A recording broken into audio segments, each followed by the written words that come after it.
Eady എന്ന ഭയങ്കര സംഭവമാണ്.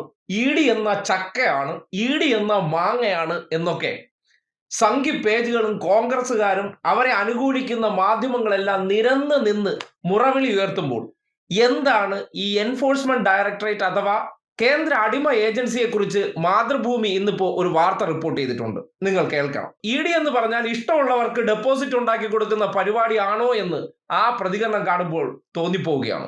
ഇ ഡി കേസെടുത്ത ഏതെങ്കിലും ഒരു BJP നേതാവിന്റെ പേര് നിങ്ങൾക്കറിയോ? ഞാൻ കേട്ടിട്ടില്ല. അങ്ങനെ ഒരു നേതാവ് ഉണ്ടാവുമായിരുന്നു കെ സുരേന്ദ്രൻ, കൊടകര കുഴൽപ്പണ കേസ്. പക്ഷെ ആ കേസിൽ സുരേന്ദ്രനെ പൊതുസ്ഥാനത്ത് നിന്ന് രക്ഷിക്കാൻ വേണ്ടിയിട്ടാണ് ഇ ഡി എത്തിയത്. ആ കേസ് അന്വേഷിച്ച ശേഖർ കുമാർ എന്ന ഇ ഡി ഉദ്യോഗസ്ഥൻ, ഇ ഡിയുടെ അസിസ്റ്റന്റ് ഡയറക്ടർ, ഇപ്പോൾ ഒരു കേസിലെ പ്രതിയാണ്. കേരളത്തിലെ ഒരു വ്യാപാരിയോട് 2 കോടി രൂപ കൈക്കൂലിയായി ആവശ്യപ്പെട്ട ആ കേസിലാണ് പ്രതി. കേസ് ഇ ഡി നടപടി സ്വീകരിക്കാതിരിക്കാൻ വേണ്ടി കൈക്കൂലി വാങ്ങി എന്നുള്ളതാണ്. എന്തായാലും ഇ ഡിക്കെതിരെ വലിയ വിമർശനം കേരളത്തിൽ നിന്ന് ഉയർന്നു വരുന്നു. നമ്മുടെ സുപ്രീം കോടതി തന്നെ പറയുന്നു, ഫെഡറൽ തത്വങ്ങളൊന്നും നിങ്ങൾ പാലിക്കുന്നില്ലല്ലോ, എന്താണ് നിങ്ങളുടെ ഉദ്ദേശം എന്ന് കോടതി ചോദിക്കുകയാണ്. തമിഴ്നാട്ടിലെ കേസ്. ആരാണ് ഈ ഇ ഡി?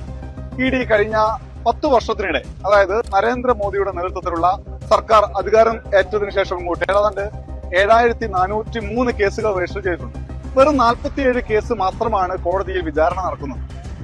ഈ കാലയളവിൽ 193 രാഷ്ട്രീയ നേതാക്കൾക്കെതിരെ, അതും പ്രതിപക്ഷ രാഷ്ട്രീയ നേതാക്കൾക്കെതിരെ കേസ് രജിസ്റ്റർ ചെയ്തിട്ടുണ്ട്. വെറും 2 കേസിൽ മാത്രമാണ് കോടതിയിൽ നടപടി മുന്നോട്ട് പോയത്, അതായത് അവർ പ്രതികളാണ് എന്ന് വിധിക്കപ്പെട്ടത്. ഒരു BJP നേതാവും ഇങ്ങനെ കേസിൽ പെട്ടിട്ടുമില്ല.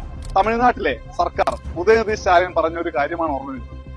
ഞങ്ങൾക്കൊരു ഇ ഡിയെയും ഞങ്ങൾക്കൊരു മോദിയെയും പേടിയില്ല, ഞങ്ങൾ കോടതിയിൽ പോകും. കോടതി പറഞ്ഞു, ഈ പരിപാടി നടത്തരുത് ഇ ഡി. കേട്ടല്ലോ, ഇ ഡിയുടെ ഉദ്യോഗസ്ഥനെയാണ് ഈ അടുത്ത കാലത്ത് കേന്ദ്ര സർക്കാർ നിർബന്ധിത റിട്ടയർമെന്റ് എടുപ്പിച്ചത്. ശേഖർ കുമാർ മലയാളിയാണ്. കേരളത്തിൽ സ്വർണ്ണക്കടത്ത് കേസുമായി ബന്ധപ്പെട്ട് മാധ്യമങ്ങളിലൂടെ റിപ്പോർട്ടിംഗ് മാമാങ്കം നടത്തിയ മഹാൻ. ആ മഹാനാണ് ഒരു വ്യാപാരിയിൽ നിന്ന് 2 കോടി രൂപ ഇ ഡി കേസിൽ നിന്ന് ഒഴിവാക്കാൻ ആവശ്യപ്പെട്ടത് പുറത്തു വരികയും പിന്നീട് ഇദ്ദേഹത്തെ പുറത്താക്കുന്ന സാഹചര്യം ഉണ്ടായത്. അതാണ് ഇ ഡി. കേരളത്തിലെ കൊടകര കുഴൽപ്പണ കേസ് അറിയാലോ. BJPയുടെ തെരഞ്ഞെടുപ്പ് ഫണ്ട് BJPക്കാർ തന്നെ അടിച്ചുകൊണ്ടുപോയ സംഭവം. അതിൽ 2.5 കോടി രൂപയുടെ കുഴൽപ്പണം 1 കോടി രൂപ സംസ്ഥാന പോലീസ് കണ്ടെത്തുകയും ആ കേസ് ഇതര സംസ്ഥാനങ്ങളിലേക്ക് വ്യാപിച്ചു കിടക്കുന്നതിനാൽ ഇ ഡിക്ക് കൈമാറി. ഏറ്റവും ഒടുവിൽ എന്ത് സംഭവിച്ചു? ഉള്ളിസുരയെ ഒരു ക്ലീൻ ഉള്ളിയാക്കി മാറ്റാൻ ഇ ഡിക്ക് കഴിഞ്ഞു. രാജ്യത്തെ ഒരു BJP നേതാക്കന്മാരും കളങ്കിതരല്ല. പക്ഷെ നിങ്ങൾ തന്നെ ആലോചിച്ച് നോക്കൂ. അമിത്ഷായുടെ മകൻ ജയ്ഷ, അദ്ദേഹത്തിന് കേവലം ഒരു ചെറിയ ബിസിനസ് ആയിരുന്നു. ഇപ്പോ കോടാനുകോടി വന്നു ചേർന്നു. എന്തിനേറെ പറയുന്നു, ഇപ്പോ ICCയുടെ തലപ്പത്ത് വരെ എത്തി. എവിടെയെങ്കിലും ഒരിടത്ത് ക്രിക്കറ്റിന്റെ ബോളെങ്കിലും എടുക്കുന്നത് നിങ്ങൾ കണ്ടിട്ടുണ്ടോ?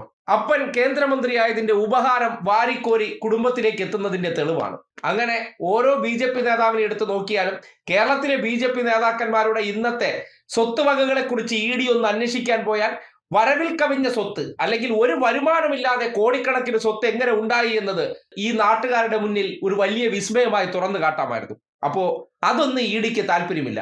ഇ ഡിക്ക് ഈ രാജ്യത്തെ എതിർ രാഷ്ട്രീയ പാർട്ടിയിൽ ഉള്ളവരോടാണ് ഒരു പ്രത്യേക താല്പര്യം. ആ പ്രത്യേക താല്പര്യത്തിന്റെ കാര്യമാണ് മാതൃഭൂമി തന്നെ തുറന്നു പറഞ്ഞിരിക്കുന്നത്.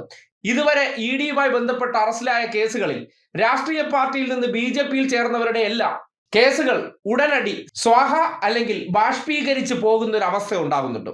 അതാണ് ഇ ഡിയുടെ വിശ്വാസ്യത. അതുകൊണ്ട് ഇവിടെ വന്നിട്ട് സംഘികൾ ഇ ഡി എന്തോ തേങ്ങയാണ്, ഇ ഡി എന്തോ മാങ്ങയാണ്, ഇ ഡി എന്തോ ചക്കയാണെന്നൊക്കെ പറയുമ്പോൾ തിരിച്ച് ഇ ഡി ഒലക്കയാണ് എന്നുള്ള മറുപടിയാണ് മലയാളിക്ക് പറയാനുള്ളത്.